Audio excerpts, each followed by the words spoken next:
வணக்கம் and welcome to kitchen lovers. இன்றைக்கி நம்ம கிச்சனில் எல்லாருக்குமே பிடிச்ச ஒரு பீஸா ரெசிபி தாங்க பார்க்க போகிறோம். பீஸானால எல்லாருமே லார்ஜ், மீடியம், ஸ்மால்னு இந்த சைஸில் தான் சாப்பிட்ருப்பீங்க.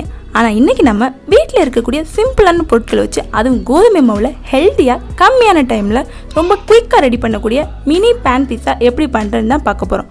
அதுக்கு முன்னாடி நீங்கள் இன்னும் நம்ம சேனலை சப்ஸ்கிரைப் பண்ணலைன்னா கண்டிப்பாக சப்ஸ்கிரைப் பண்ணிக்கோங்க. ஏன்னா நீங்கள் பண்ணுற ஒவ்வொரு சப்ஸ்கிரிப்ஷனும் எனக்கு ஒரு மோட்டிவேஷனாக இருக்கும். வாங்க இப்போ ப்ரிப்ரேஷனை பார்ப்போம்.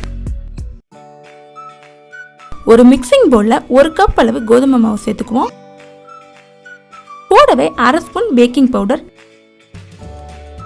1/4 ஸ்பூன் பேக்கிங் சோடா, தேவையான அளவு உப்பு சேர்த்து எல்லாம் நல்லா மிக்ஸ் ஆகிற மாதிரி கலந்து விட்டுடுவோம்.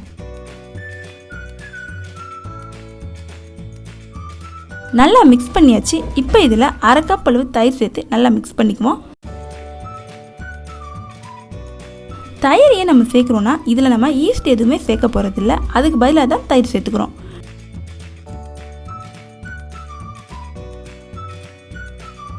நல்லா மிக்ஸ் பண்ணியாச்சு. இப்போ இதில் 2 ஸ்பூன் அளவு ஆயில் சேர்த்து லைட்டாக ஒரு மிக்ஸ் கொடுத்துட்டு கொஞ்சம் கொஞ்சமாக தண்ணி தெளித்து நல்லா சப்பாத்தி மாவு மாதிரி பிசைஞ்சு ரெடி பண்ணிக்குவோம்.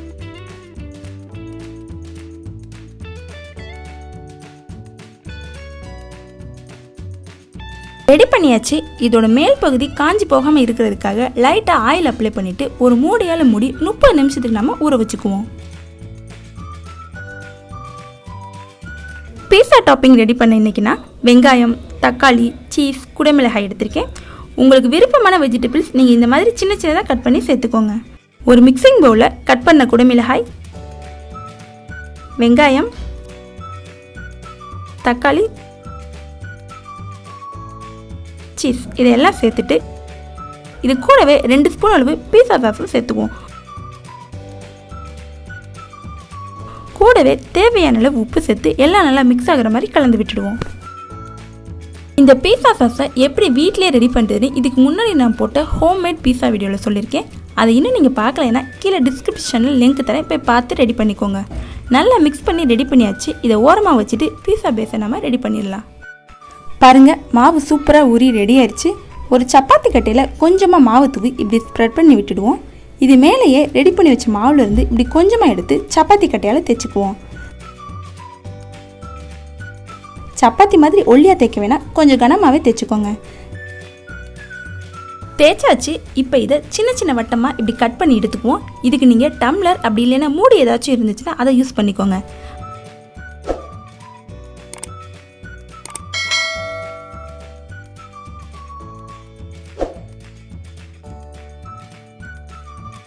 பாருங்க, இந்த அளவுக்கு வந்து திக்னஸ் இருக்கணும். இதே மாதிரி எல்லா மாவையும் தேய்ச்சி சின்ன சின்ன பீசஸாக கட் பண்ணி எடுத்துக்குவோம். இன்றைக்கி நம்ம இந்த பனியார பேனில் தான் பேக் பண்ணி எடுக்க போகிறோம். இதில் இந்த மாதிரி லைட்டாக நெய் அப்படி இல்லைன்னா ஆயில் அப்ளை பண்ணிக்குவோம்.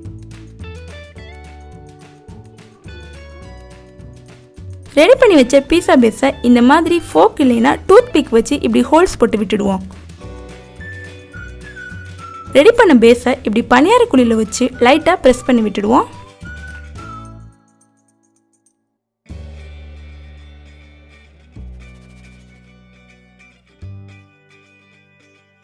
பேஸ் ரெடி பண்ணியாச்சு. இப்போ இதில் ரெடி பண்ணி வச்ச டாப்பிங்கை ஃபில் பண்ணிக்குவோம்.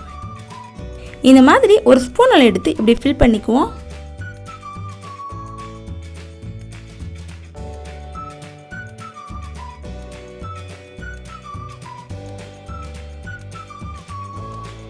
இப்போ இது மேலே சீசனிங் ஏதாச்சும் இருந்துச்சுன்னா தூவிக்கலாம்.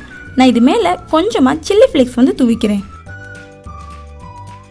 அவ்வளோதாங்க, பேக் பண்ண ரெடி ஆயிடுச்சு.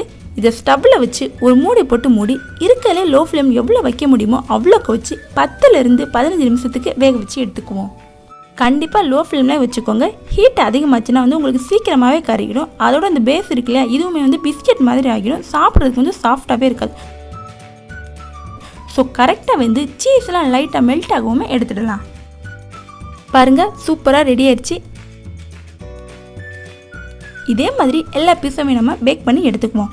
அவ்வளோதாங்க, டேஸ்டியான மினி பீஸா ரெடி. இல்லை நீங்கள் பேஸை கொஞ்சம் பெருசாக ரெடி பண்ணி பனியார பேனுக்கு பதிலாக நீங்கள் தோசை தவாவில் பேக் பண்ணி கூட எடுத்துக்கலாம். குட்டி குட்டியாக அழகாக இருக்கிறதால குழந்தைங்க ரொம்பவே விரும்பி சாப்பிடுவாங்க.